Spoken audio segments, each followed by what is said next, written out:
Like the Minutemen at Concord and the Scouts who opened the American West, the rifle is a part of our history. And today, we still depend on the man with a rifle.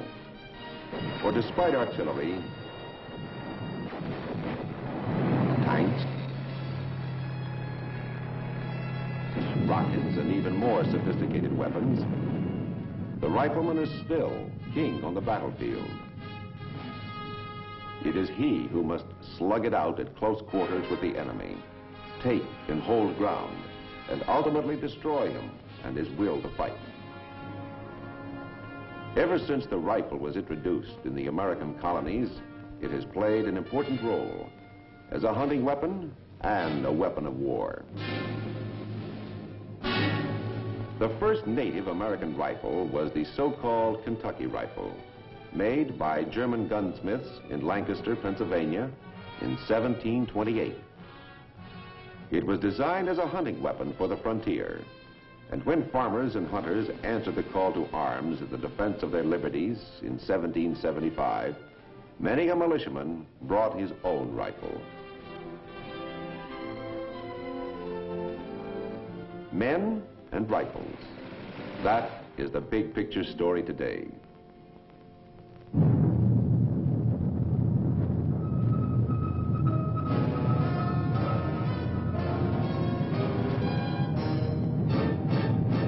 The United States Army presents The Big Picture, an official report produced for the armed forces and the American people.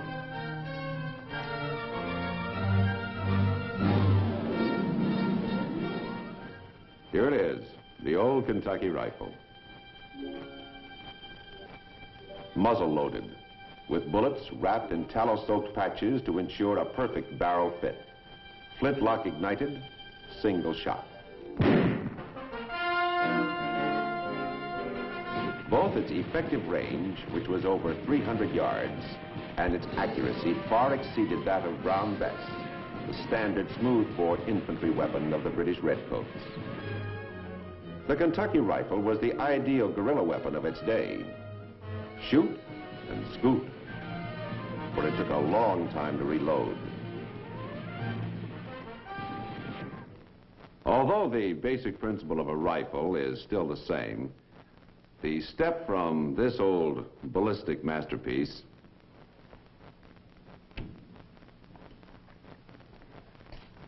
to this, the new M14, is a long one, and we've come a long way in rifle design.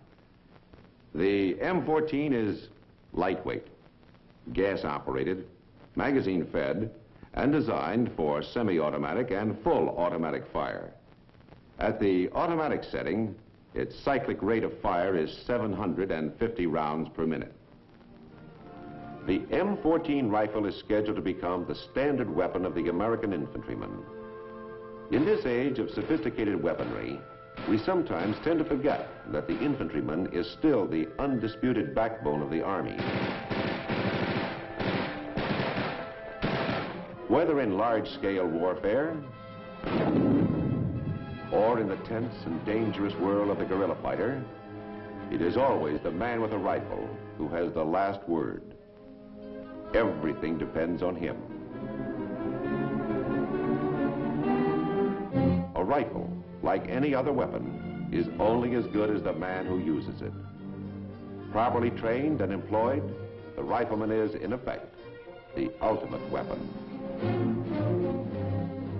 The Army recognizes this and devotes a good portion of its training program to practice in marksmanship. Rifle marksmen now are made through a system known as train fire, where emphasis is placed on realism in training. The trained rifleman must be a hunter, a woodsman. He must be able to shoot to kill from any position. He must be able to place rapid, accurate fire upon moving or stationary targets. To do this, he must be familiar with his weapon, have absolute confidence in it. Yet consider that in World War II, from 90 to 95% of the young men inducted into our forces had never before fired a rifle. Which brings us to the point of today's story. The National Rifle Association, commonly referred to as the NRA, is the oldest national organization of sportsmen in the United States. Organized in 1871, it is a non-profit corporation chartered by Congress for the purpose of educating the nation in marksmanship, both as a sport and to qualify individuals who may be called upon to defend their country. Since the NRA aids the national defense, the Army has always extended its fullest cooperation. The National Rifle Association has produced a film which you are sure to find of great interest. Let's look at it.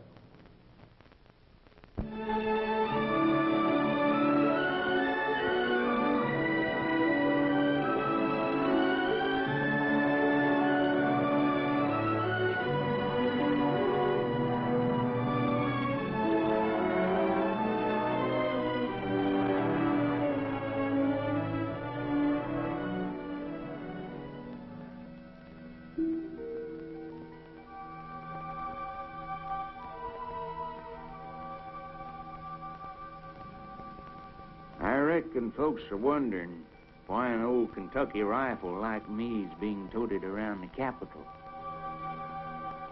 Look at 'em stare. Probably lots of them don't see guns too often nowadays. Times sure change. These people ought to take a good look around here. There's plenty of reminders of how much this country depended on firearms and those men who knew how to use them. From our fight for independence through our whole history. Paul Revere charging through the countryside. He hollered, "The British are coming." History books don't say, but I reckon he yelled too, "Grab your guns, boys, and come a-running." And men with their guns fought for freedom. Started the tradition of American sharpshooting. Won our struggle for independence.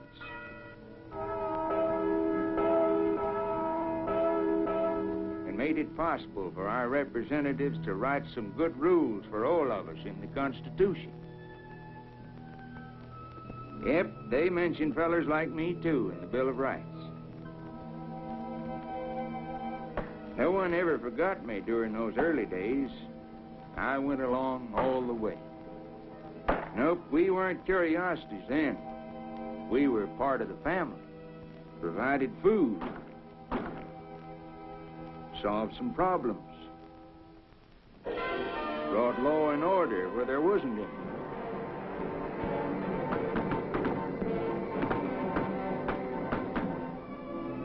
The axe, plow, and rifles like me kept this country moving and growing.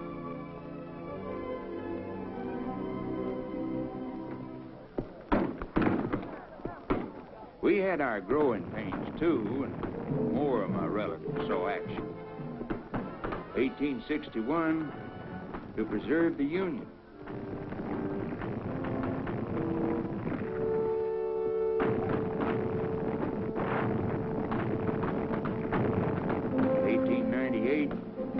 Craig Jorgensen helping out down in Cuba.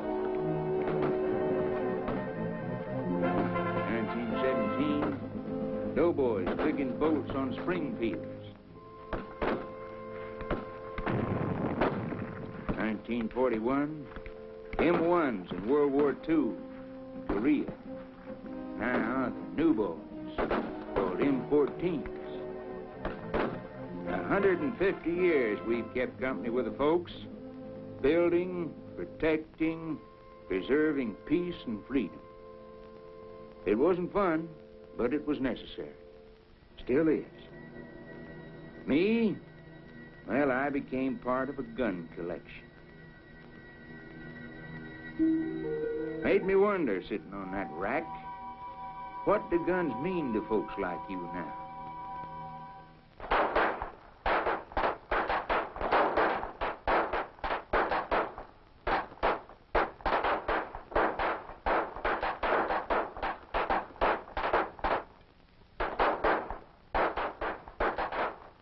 Well, here's a man a gun means something to. Peter Gunn. That feller, Craig Stevens. I was just getting in a little shooting practice. Jacoby thought I needed it. This is the firing range of the Los Angeles Police Academy. Incidentally, we just fired around 2,000 rounds in that rapid-fire course you just saw. Around the country this weekend, this same type of activity will be going on in some 10,000 shooting clubs. You know, the art of marksmanship is very much alive today. There's an almost universal appeal for the firearm. What it takes to use it, control it. Cool head, steady, disciplined hand of the marksman. Somebody just asked me, what does a gun mean to you now? Well, let's take the case of an actor. Like Hugh O'Brien here as the legendary Wyatt Earp. Or Chuck Connors, the rifleman, instructing his young son.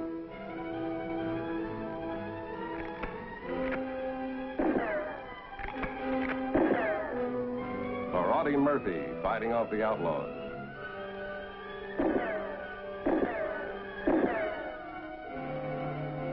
Or this fellow. All of us use guns, loaded for entertainment. They help tell our story, and there is a story behind every gun. Here's a familiar story. A boy, Christmas, and his first gun, a .22. A new world of growth and adventure. Think that gun means something to him? As much, I'm sure, as the first gun meant to his father and his father before him.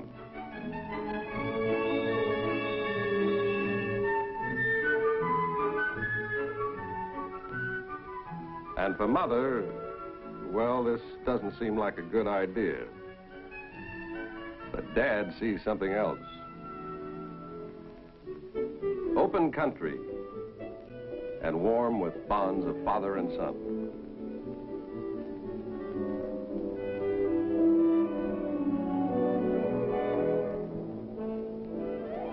The young man sees a picture too. The rifle range, learning to be a marksman with Dad's help, and a real straight shooter.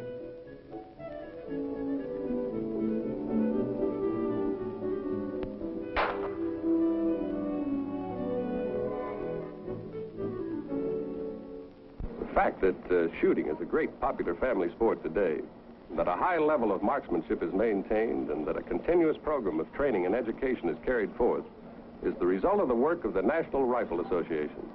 Oh, hi, Bob. Hi, Craig. How are you? The instructor is Sergeant Bartlett of the Los Angeles Police Department. The nationally accepted standards, techniques of safety, and accuracy he's imparting to his students result from the program of the National Rifle Association. Let's take a look at this target and the story behind it. 1871, Ulysses S. Grant, Ambrose Burnside, Phil Sheridan, Winfield Scott Hancock, and since then, many other top leaders of the country joined together to form the National Rifle Association of America. Their purpose? To preserve the art of marksmanship, an objective which has paid real dividends on occasions since. In more recent years, our way of life was threatened. And we joined the fight to put down those who challenged us. Marksmanship helped us survive. And that day of infamy at Pearl Harbor started those long years of war, which placed a premium on marksmanship.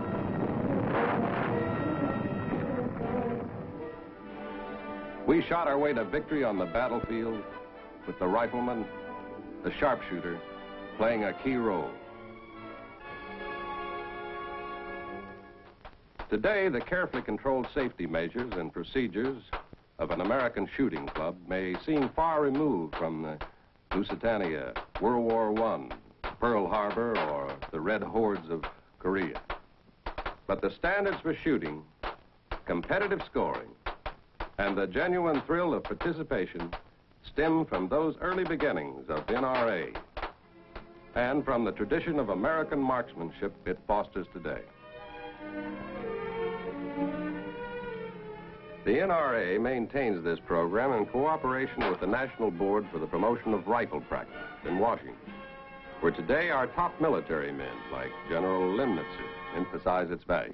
In any type of military operation, one thing which has not changed is the importance of the soldier's mastery of his individual weapon, fundamentally the rifle. In fact, that importance has increased. Today, the rifle, in the hands of courageous and determined men trained in accurate marksmanship, still stands as a vital element of our military strength if war should endanger us again. There are other dangers we face almost every day, because there are always some bad guys who use firearms in the wrong way, cause a lot of trouble.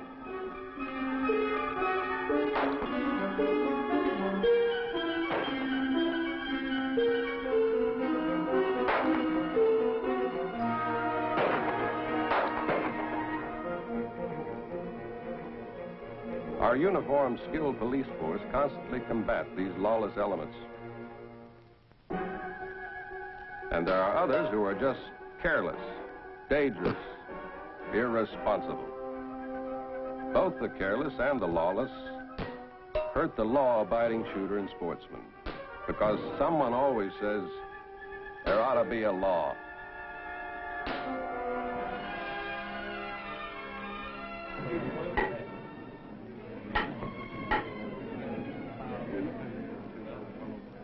May it please the chair?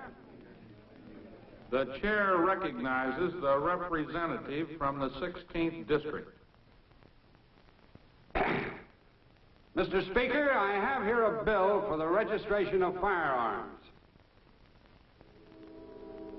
Despite repeated failure of attempts to disarm the criminal or irresponsible by statute, fresh attempts are made each year to introduce undesirable firearms legislation.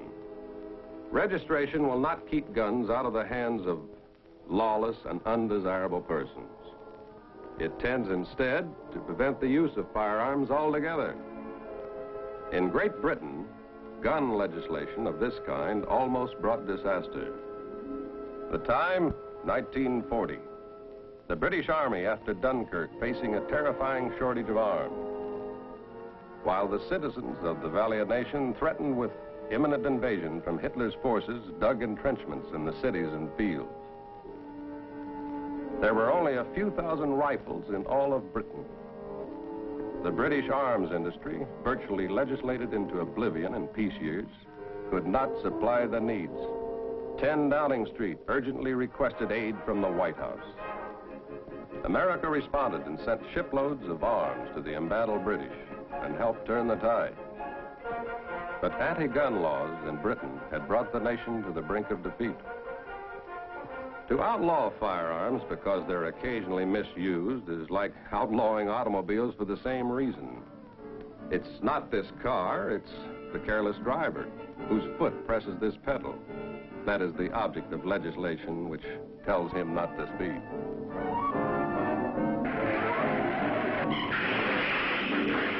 He eventually pays the penalty for his heedlessness, but he hurts others too. It is generally recognized that improvements in traffic safety will come about through intensive driver training programs and attention to safety procedures. Measures that will make accidents the exception rather than the daily rule.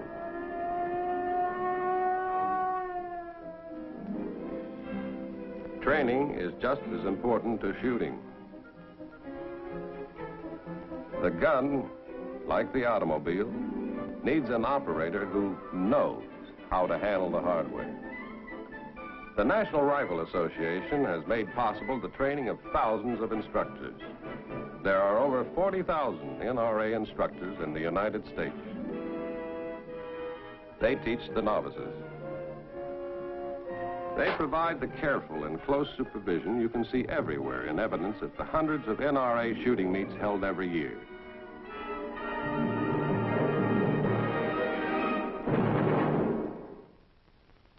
As Americans enjoy healthful recreation in the great outdoors to an ever-increasing degree, it becomes important to keep our perspective on firearms control.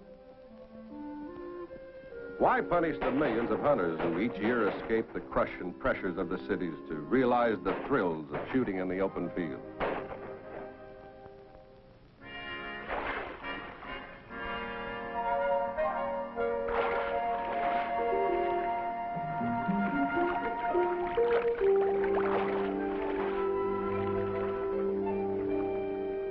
The novice must learn how to handle the hardware and move in the field. Basic rules of safety are essential, and the NRA instructors are available to guide him. First, carry the gun properly. It's neither a broomstick nor a rake, and should be carried in a prescribed manner. And keep the action open. The novice hunter, carefully observed by his instructor, quickly becomes aware of the rules. Two of them proceed together.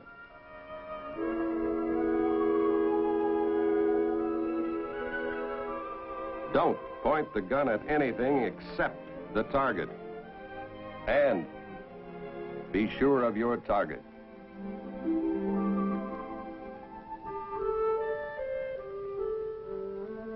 Learn how to navigate an obstacle, whether a ditch or a fence. The novice hunter is often baffled by the simplest of problems. Learning the answers from a qualified NRA instructor can save him a world of anxiety and earn him the gratitude of his hunting companion.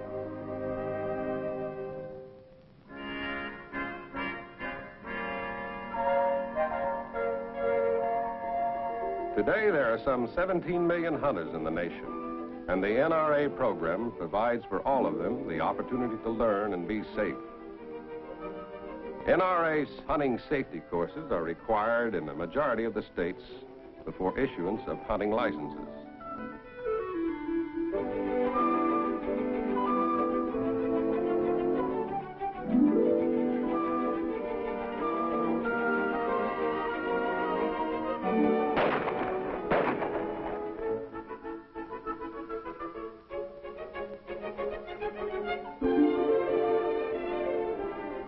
Thus, a program that emphasizes safety procedures rather than firearms control makes it possible for a growing number of sportsmen and women to enjoy the recreation and healthful benefits of good sport and good shooting.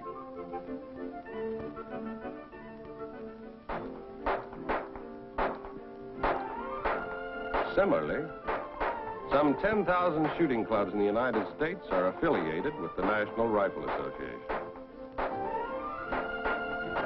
A typical club is a family affair with all types of shooting. Skeet and trap, as well as pistol and small bore and high power. Here's how millions of Americans spend weekend afternoons. A family affair.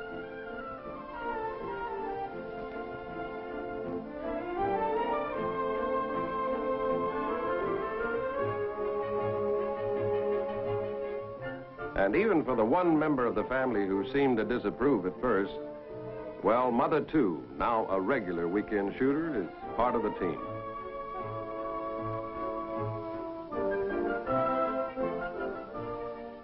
Careful. Aim. Hold your breath. Squeeze the trigger. Not so good.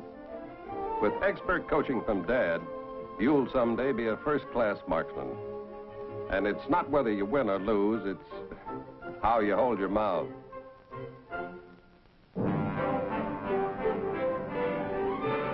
For the Kentucky riflemen of our day, there is the annual competitive shoot at Camp Perry, Ohio. The National Rifle and Pistol Matches.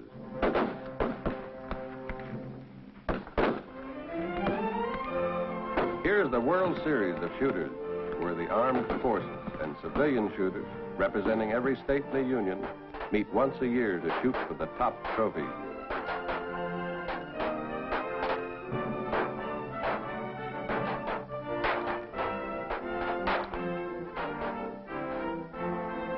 Here are pistol shooters, from the best in the country to men whose scores, even with a few wide of the mark, could still probably top the deeds of most legendary characters of the West. The national rifle and pistol matches are steeped in tradition. They started near the turn of the century. Competition is held even for shooters using muzzle-loading rifles, almost identical to the rifles which fought the Civil War.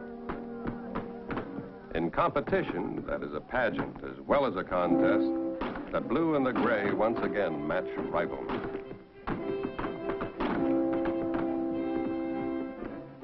And the accuracy of the old rifles in skilled hands is impressive.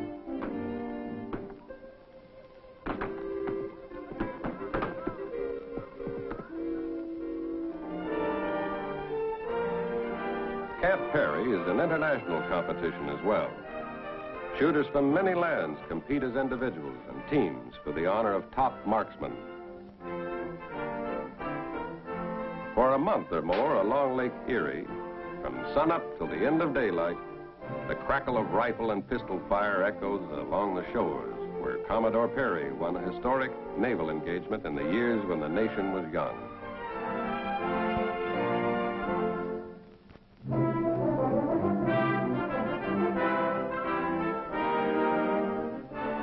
The World Series of Shooting. The best high-power riflemen from civilian clubs all over the country. The best marksmen from the Army, Navy, Air Force, Marine Corps, and Coast Guard. The aim is plain, to maintain a tradition in sharpshooting of constant improvement in the marksman himself and his weapon. That is a basic element in the nation's ability to stay strong and free.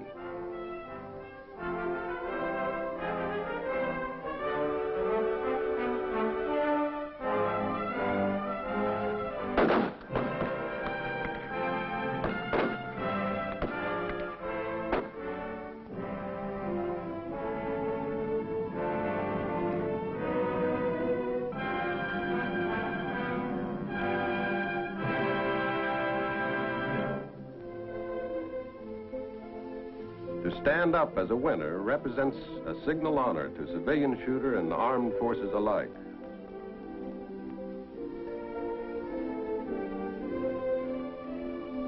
A few months from now, some of these champions will be shooting in competition in Japan, Germany, Sweden, Switzerland, South America, or perhaps someday in the Olympics.